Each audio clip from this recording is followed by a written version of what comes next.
शादी होती है तो हम आप एक दूसरे पति पत्नी को जानते हैं क्या? अभी भी लोग कह सकता है खड़े होकर के, हाँ अब तो जानते हैं, पर याद रखिएगा किसी की का प्रेमी होना, किसी की प्रेमिका होना और किसी का पति होना और किसी की पत्नी होने में आसमान जमीन का फर्क है।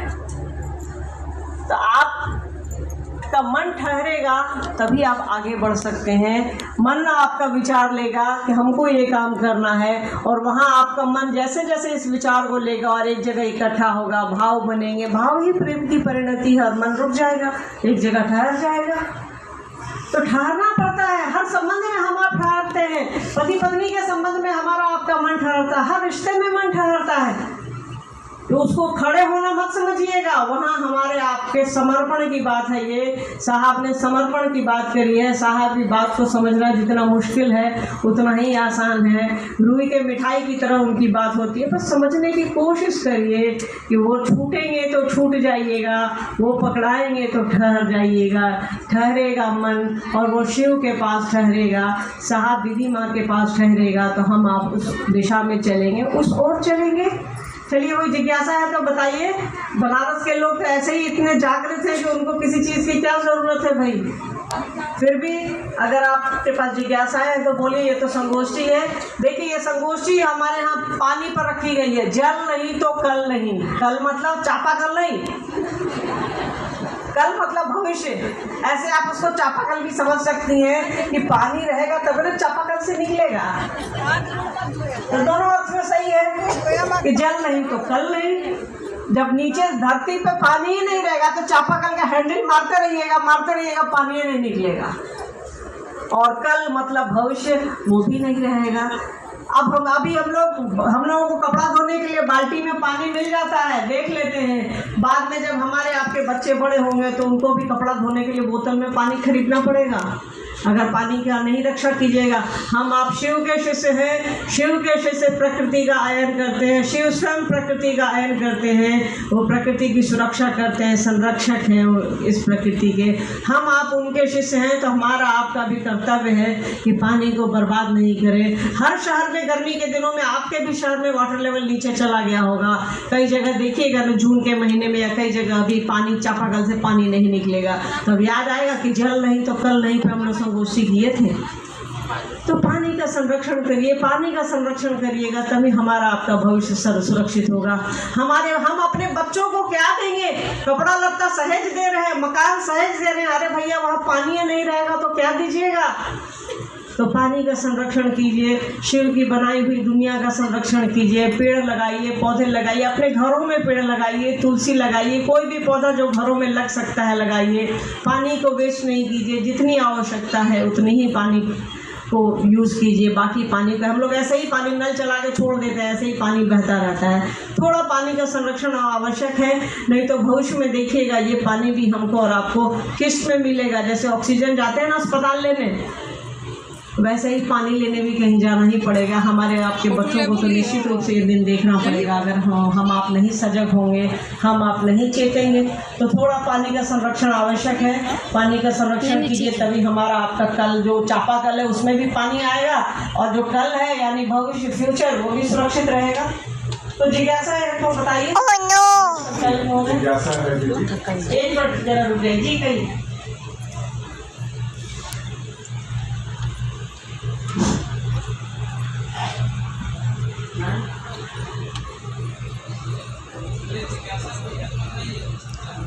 हाँ बोलिए।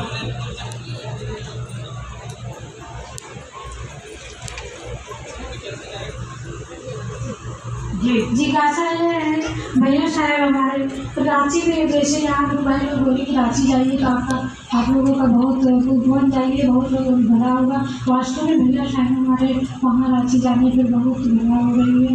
भैया साहब के आशीर्वाद से,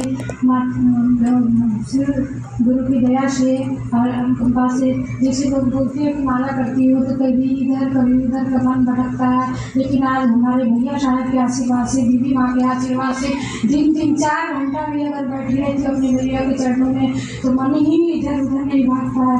ये सौभाग्य की बात है।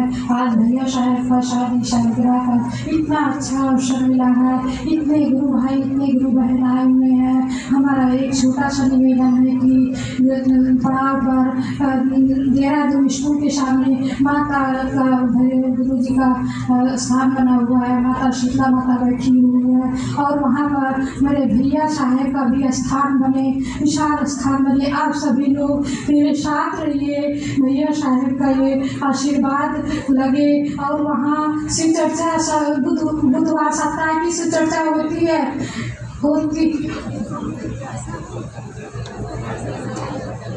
चलिए ठीक है, मैं समझ गए। हम लोग कोशिश करेंगे ऐसी से, आपकी सोच बिल्कुल सही है। चलिए और कुछ।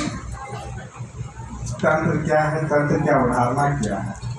देखिए जिज्ञासा आई है, तंत्र क्या है, तंत्र की अवधारणा क्या है। पहले समझिए तंत्र क्या है। तंत्र का अर्थ होता है जिसको खींचा जा सके। तंत्र वो मत समझिए झाड़ फूक वशीकरण और ये सब जो है कि किसी को वश में कर लेना, किसी को इधर कर लेना, किसी को। तंत्र का अर्थ होता है प्रेम और समर्पण। तंत्र का अर्थ होता है जहाँ जिसको फैलाया जा सके, आपके मन को फैलाया जा सके। मन को घर में फैलाते हैं ना, घर में एक रूम का घर रहता है, कोई 2 रूम का करता है ना, 2 से 4 रूम का करता है कि नहीं करता है। तो यहाँ मन के फैलाव की चीज है। तंत्र कहते हैं जहाँ मन फैले, जहाँ मन फैलेगा वही ना भगवान रहेंगे, वही ना महादेव रहेंगे, वही ना हम आप एक दूसरे के साथ रहेंगे। तंत्र का अर्थ होता है साहब, जब साहब से समझिएगा तो साहब कहते हैं महादेव की बात की। महादेव से जब भगवती ने पूछा कि हे शिव तंत्र क्या है, तो महादेव कहते हैं कि देवी तंत्र कुछ भी नहीं है, यह प्रेम और समर्पण है। तंत्र की अवधारणा भी यही है कि तंत्र और कुछ भी नहीं है, प्रेम और समर्पण के अलावा। आप बस महादेव के सामने झुके रहिए, आप समर्पित रहिए, आपका मन उसकी ओर चलता रहे, बस यही तो है, और कुछ भी नहीं है। हाँ, आप उस तंत्र को अगर वशीकरण और ये सब क्या बोलते हैं आजकल जादू टोना और ये सब को आप जोड़िएगा तो वो तंत्र नहीं है। तंत्र प्रेम है, तंत्र समर्पण है, और इसके अलावा कुछ भी नहीं है, ये याद रखिएगा। आप या कोई भी इस चक्करों में ना पड़े कि तंत्र का अर्थ जो होता है, जो आजकल लोग तांत्रिक अवघड़ और ये सब करते हैं, किसी को जंतर दे दिए, किसी को कुछ दे दिए, किसी को बकरा बना दिए, किसी को मुर्गा बना दिए, किसी को कुछ कह दिए, पैसा वसूल लिए, ये कर लिए, वो कर लिए, वशीकरण के नाम पे, कुछ के नाम पे। ये गलत है।